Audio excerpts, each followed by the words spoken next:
जन्म कुंडली में सबसे इंपॉर्टेंट प्लेनेट की अगर बात की जाए तो कौन सा ग्रह होना चाहिए? कोई लोग उसको बृहस्पति को मानते हैं, कुछ लोग शुक्र को मानते हैं, कुछ लोग बुध के बारे में बात करते हैं, कुछ लोग राहु या शनि के बारे में बात करते हैं। पर हमेशा देखें, जन्म कुंडली का मुख्य आधार ग्रह जो है वो है चंद्रमा। यानी सबसे पहला इंपॉर्टेंट प्लैनेट जो है जिसका अध्ययन किया जाना चाहिए जन्म कुंडली में, या सबसे अधिक प्रभावशील जो रहता है वो होता है चंद्रमा। पंचांग का आधार भी चंद्रमा है। सूर्य और चंद्रमा के बीच की दूरी से ही तिथियों का जो है निर्धारण होता है, यानी कि हमारा कैलेंडर डिसाइड होता है। नवग्रहों में सबसे ज्यादा तेज गति से भ्रमण करने वाला ग्रह कौन सा है? वो चंद्रमा है। राशि हम जिससे देखते हैं दरअसल वो कौन सा ग्रह है? तो वो चंद्रमा है, चंद्र राशि। चंद्रमा जिस नक्षत्र में बैठा है, जन्म नक्षत्र के जो सबसे ज्यादा प्रभाव हम देखते हैं तो उसी को माना जाता है जिस नक्षत्र में चंद्रमा है। यानी जन्म नक्षत्र का बहुत महत्वपूर्ण स्थान होता है। नाम का जो अक्षर होता है वो उस जन्म नक्षत्र के आधार पर ही निर्धारित किया जाता है। दशाएं जो प्रारंभ होती है, यानी किस व्यक्ति को जीवन में कौन सी दशा कब मिलेगी, किस कालखंड में मिलेगी, वो भी चंद्रमा के हिसाब से ही होती है। मतलब वहां पर भी सबसे अधिक इंपॉर्टेंट कौन है? चंद्रमा। तो चंद्रमा जिस नक्षत्र में होगा उस नक्षत्र का जो स्वामी ग्रह है उसकी सबसे पहली दशा उस व्यक्ति को मिलती है। और किसी भी व्यक्ति की कुंडली कितनी भी अच्छी या बुरी क्यों ना हो, मैं हमेशा एक बात कहता हूं, हर वीडियो में लगभग कहीं ना कहीं मेरी बात आ जाती है, व्यक्ति के भाग्य का निर्धारण हमेशा उसकी दशाएं ही करती है। किस काल में, किस समय में, किस आयु में उसे कौन सी दशा मिल रही है। अगर कुंडली बहुत अच्छी है और किसी ऐसे ग्रह की दशा मिल जाए जो बहुत ही नेगेटिवली प्लेस्ड है और वो दशा बहुत लंबे समय तक चलने वाली है, तो उस व्यक्ति के जीवन में संघर्ष की अधिकता रहेगी और बाकी जितने भी सारे ग्रह हैं बहुत अच्छे ही क्यों ना हो, उन्हें परफॉर्म करने का मौका ही नहीं मिलेगा। तो आज इस वीडियो में हम जो बात करने जा रहे हैं वो है चंद्रमा के ऊपर, कि चंद्रमा का इंपॉर्टेंस कुंडली में क्या होता है और कितना महत्वपूर्ण ग्रह चंद्रमा है। ये इसलिए क्योंकि बहुत सारे लोग कुंडली के बारे में आते हैं, सभी लोगों को ज्योतिष का आजकल ज्ञान होता है, वो कुंडली लेकर बैठते हैं, कुंडली के अध्ययन के समय डिस्कशन करते हैं, परंतु वो चंद्रमा के बारे में बात कम करते हैं। बाकी सारे ग्रहों के बारे में बात कर लें कि साहब मेरा गुरु तो ऐसा है, मेरा शुक्र ऐसा है, मेरा शनि ऐसा है, मेरी ये अपॉर्चुनिटीज इस ग्रह की वजह से नहीं आ रही, पर उसमें कहीं भी चंद्रमा का या चंद्र राशि का जिक्र नहीं होता है। तो आइए मित्रों, हम वीडियो की शुरुआत करते हैं। स्वागत है आपका इस वीडियो में और बात होगी चंद्रमा के ऊपर। देखिए, चंद्रमा यानी आपकी कुंडली का सबसे इंपॉर्टेंट प्लैनेट, और वो प्लैनेट जो आपकी मानसिकता को नियंत्रित करता है, आपकी मन स्थिति को नियंत्रित करता है। कल ही मैंने एक छोटा सा शॉर्ट वीडियो बनाया था और उस वीडियो में मैंने एक ही लाइन कही कि आप कितने भी काबिल क्यों ना हो, आपके भाग्य कितना भी अच्छा क्यों ना हो, आपके सराउंडिंग्स कितने भी अच्छे क्यों ना हो, परंतु आपके नियंत्रण में आपकी मन स्थिति नहीं है, तो आप जीवन में किसी भी प्रकार की अपॉर्चुनिटी का उपयोग नहीं कर पाएंगे। त्वरित निर्णय क्षमता का अभाव रहता है, बहुत जल्दी से आप अपने मन पर कंट्रोल नहीं कर पाते। आप इंटेलिजेंट तो हैं पर आप भावनात्मक रूप से बहुत कमजोर है, आपका मन कहीं और बह रहा है, एकाग्र नहीं है, तो आप निर्णय सही नहीं ले पाते। चंद्रमा की बहुत सारी परिस्थितियां होती है। अमावस्या से लेकर पूर्णिमा तक चंद्रमा का रूप अलग अलग होता है। हर तिथि के दिन चंद्रमा की स्ट्रेंथ जो है वो अलग रहती है। तो एक तो आपकी कुंडली में चंद्रमा की स्ट्रेंथ, और दूसरी कुंडली में चंद्रमा किस स्थान पर बैठा हुआ है, और तीसरी चंद्रमा किन ग्रहों के साथ में बैठा हुआ है। ये तीनों परिस्थितियां चंद्रमा की स्थिति को कमजोर और मजबूत बनाती हैं। जितना मजबूत कुंडली में चंद्रमा होगा उस व्यक्ति का प्रॉस्पेरिटी फैक्टर उतना अधिक मजबूत होगा। कुंडली में सारे ग्रह बहुत कमजोर खराब कैसे हैं उस पर मतलब नहीं, परंतु उस आदमी की कुंडली में इतना स्थायित्व रहेगा। बहुत सारे लोग जो जीवन में बहुत सारा उतार चढ़ाव फेस करते हैं, उनकी कुंडली में आप जाकर के देखें कि चंद्रमा बहुत अधिक कमजोर मिलेगा। जिस भी भाव में, जिस भी राशि में चंद्रमा बैठता है, वहां से वो एनर्जी को सोर्स करता है और उस प्रकार की एनर्जी आपके मन को डिलीवर करता है और वैसी आपकी मानसिकता निर्मित होती है। लग्न में अगर चंद्रमा बैठा हुआ है तो ऐसा व्यक्ति बड़ा हाईली एम्बिशियस होता है और अपने बारे में बहुत अधिक सोचता है, अपनी उन्नति के बारे में, अपने हेल्थ के बारे में, अपने फायदे के बारे में, राइट, अपने आसपास के रिश्तों के बारे में कि किस चीज़ से उसे क्या फ़ायदा हो सकता है, उसकी पर्सनालिटी कैसे इंप्रूव हो सकती है। चंद्रमा लग्न में है तो बड़ा चपल और चंचल स्वभाव का व्यक्ति रहेगा, क्योंकि उसके ऊपर चंद्रमा का प्रभाव है और बहुत कई बार विचलित मानसिकता वाला रहता है वो व्यक्ति, राइट, क्योंकि चंद्रमा का लग्न के ऊपर प्रभाव है, परंतु साथ ही साथ बहुत महत्वाकांक्षी भी है, इमोशनल भी बहुत अधिक है, क्योंकि उसकी पर्सनालिटी पर चंद्रमा का प्रभाव है, तो इमोशंस भी उसमें बहुत ज़्यादा रहेंगे। तो उस व्यक्ति के निर्णय जब लेगा तो उसका निर्णय बहुत अधिक इमोशनल हो, इस बात की पूरी संभावना रहती है। अब वहां राशि कौन सी मिल रही है ये अलग विषय है। वृषभ राशि का चंद्रमा बहुत अच्छी स्थिति में होता है, उच्च का चंद्रमा हुआ, वृषभ राशि में आकर के चंद्रमा उच्च का हो जाता है, वहीं वृश्चिक राशि में आकर के चंद्रमा जो है वो नीच का हो जाएगा। तो चंद्रमा अगर वहां उच्च का है तो उसकी जो मेंटल स्ट्रेंथ है वो बहुत मजबूत होगी, बड़े आनंदमयी माहौल में हमेशा वो रहेगा, क्योंकि चंद्रमा उच्च का कहाँ होता है, वो शुक्र की राशि में, मतलब हमेशा चंद्रमा को एंटरटेनमेंट पसंद है, आपके मन को हमेशा आनंद पसंद होता है, आप आनंद की तरफ हमेशा आकर्षित होते हैं। जब आपके चंद्रमा को बल नहीं मिलता है, आनंद नहीं मिल पाता है, तब आप डिप्रेसिव स्टेट में जाते हैं। तो चंद्रमा अगर उच्च का है, लग्न का है, तो आनंद की तरफ हमेशा व्यक्ति आकर्षित होगा, बड़ा आनंदित स्थिति में रहेगा। मन विचलित इसलिए होगा कि किस दिशा में जाकर के आनंद ग्रहण करे वो अलग विषय है। दूसरे भाव का अगर चंद्रमा रहेगा तो चूंकि दूसरा भाव धन का, भोजन का इत्यादि का है, तो वो बड़ा ही कुटुंब का भाव है, तो उस व्यक्ति का अपने कुटुंबजनों से बहुत लगाव रहेगा, परिवारजनों के साथ लगाव रहेगा, भोजन प्रेमी होगा, हमेशा अपनी आर्थिक स्थिति को सुदृढ़ करने में वो व्यक्ति लगा हुआ रहेगा। कौन सी राशि है उस हिसाब से इस परिस्थिति के फल उतार चढ़ाव वाले रहेंगे। मतलब चंद्रमा वहां से सेकंड हाउस की स्ट्रेंथ लेकर के मन को डिलीवर कर रहा है। तीसरा स्थान जो होता है वो पराक्रम भाव होता है।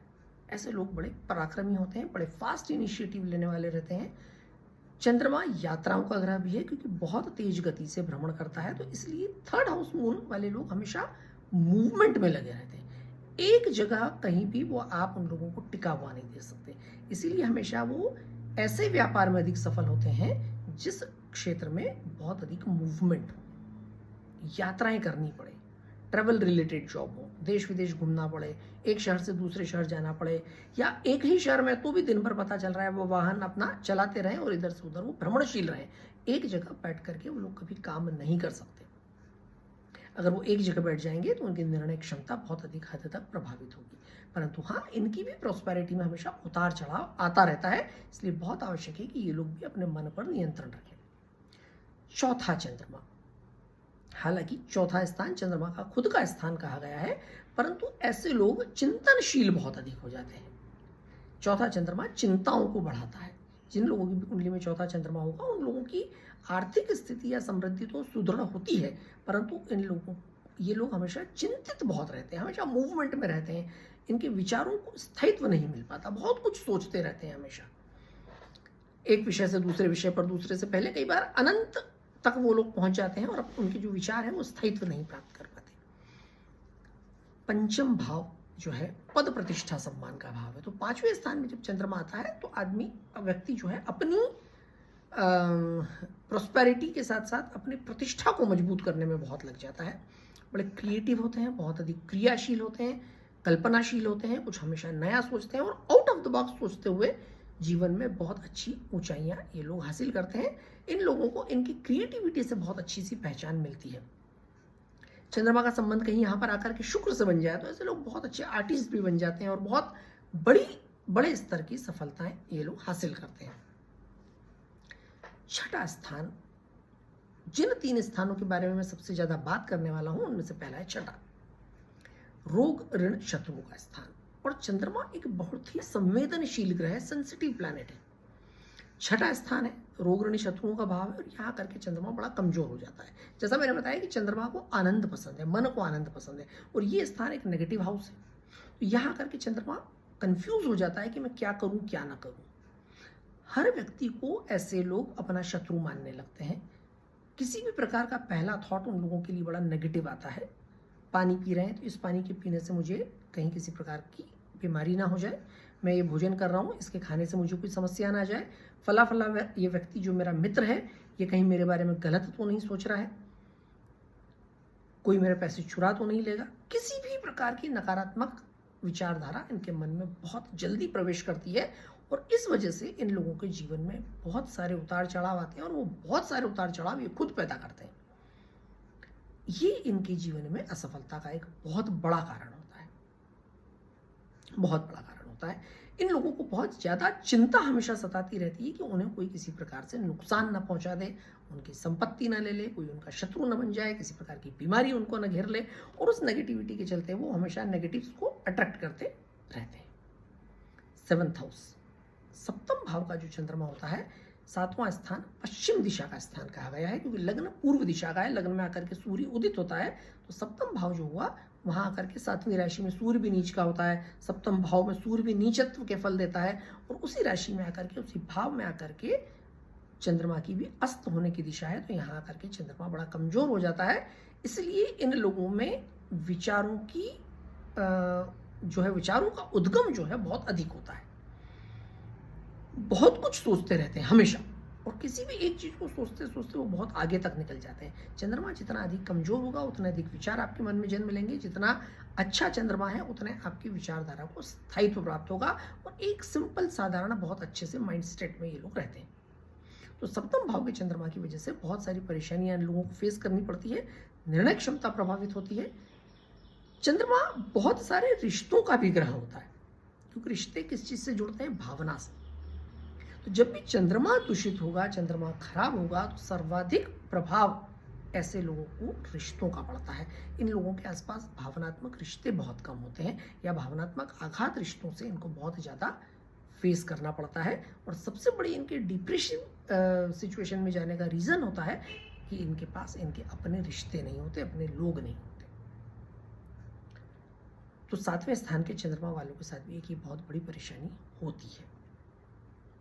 कौन सी राशि में चंद्रमा है इस पर निर्भर करता है कि किस प्रकार का फल चंद्रमा को यहां पर मिलेगा।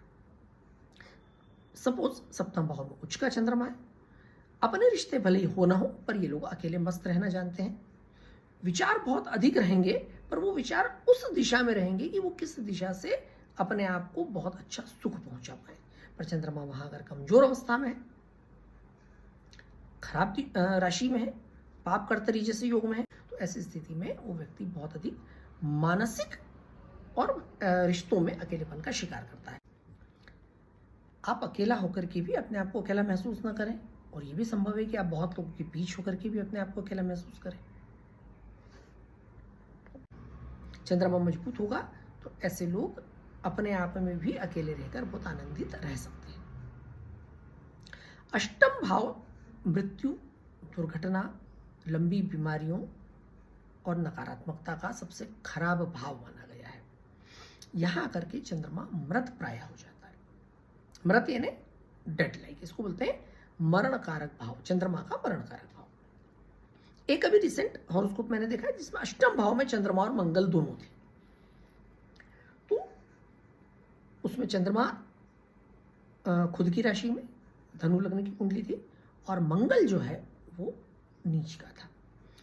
अमूमन किसी और भाव में अगर ये योग बनेगा तो चंद्र मंगल योग एक मजबूत राजयोग बनेगा और चंद्रमा उस मंगल के नीचत्व को समाप्त कर देगा।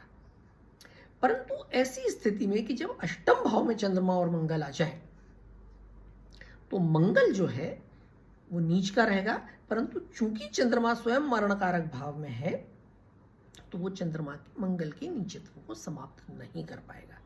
ऐसी परिस्थिति में उस व्यक्ति को दो ग्रहों के बहुत खराब फल प्राप्त होंगे, चंद्रमा और मंगल दोनों का।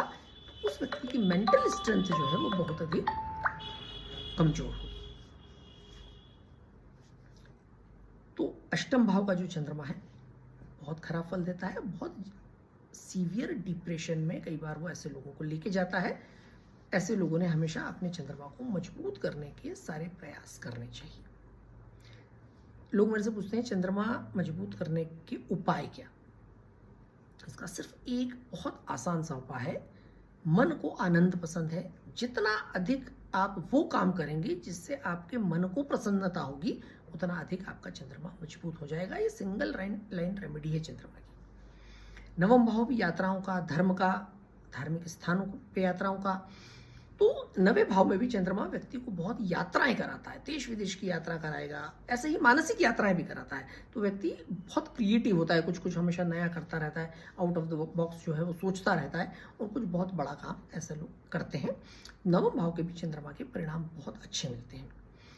10वां भाव पद प्रतिष्ठा का भाव होता है, समाज में पहचान का भाव होता है और यहाँ आकर के चंद्रमा जो है बहुत मजबूत फल देता है। और ऐसे लोग हमेशा अपनी तरक्की, उन्नति, प्रतिष्ठा को बढ़ाने और अपने प्रोफेशनल एक्सेलेंस को बढ़ाने के बारे में सोचते रहते हैं। तो 10वें भाव का चंद्रमा भी बहुत मजबूत फल जो है हमेशा प्रदान करता है।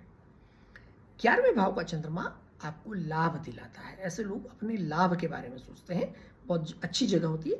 अब इन सभी जगहों पर एक बात मान करके देखें कि चंद्रमा अगर अमावस्या का है तो खराब फल देगा, चंद्रमा शनि के साथ है तो उसके फल अलग प्रकार के हो जाएंगे, चंद्रमा अगर उच्च का है तो बहुत मजबूत फल प्रदान करेगा। पर मजबूत उच्च का होकर के अमावस्या का है, वृषभ राशि का चंद्रमा है पर अमावस्या का है, तो डेफिनेटली यहाँ पर भी उसके फल बहुत अधिक कमजोर रहेंगे।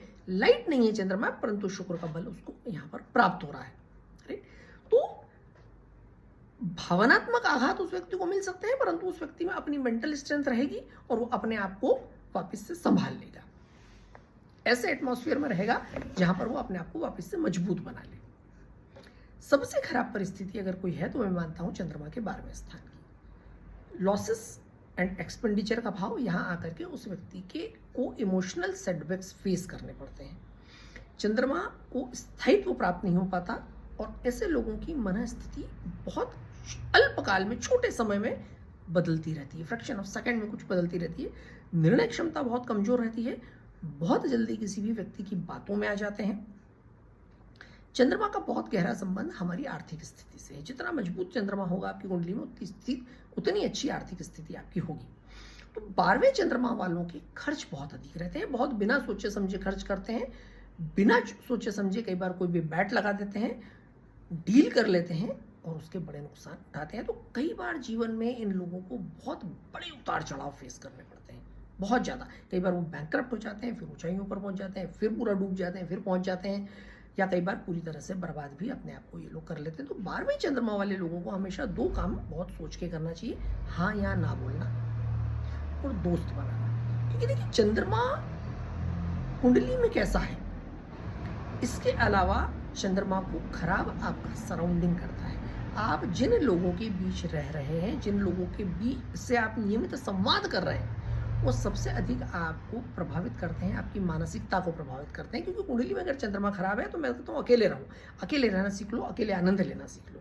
क्योंकि आपको जैसे ही किसी व्यक्ति ने कोई ज्ञान दिया, अब वो सही है या गलत, आप उसको उसकी एनालिसिस करे बिना फट से बहुत जल्दी उस दिशा में कदम बढ़ा लेते हो, बिना ये सोचे कि उसके फायदे या नुकसान आपके लिए क्या होंगे। तो आपको सलाह नहीं लेनी है, आपको अपने आप की सलाह पर चलना है।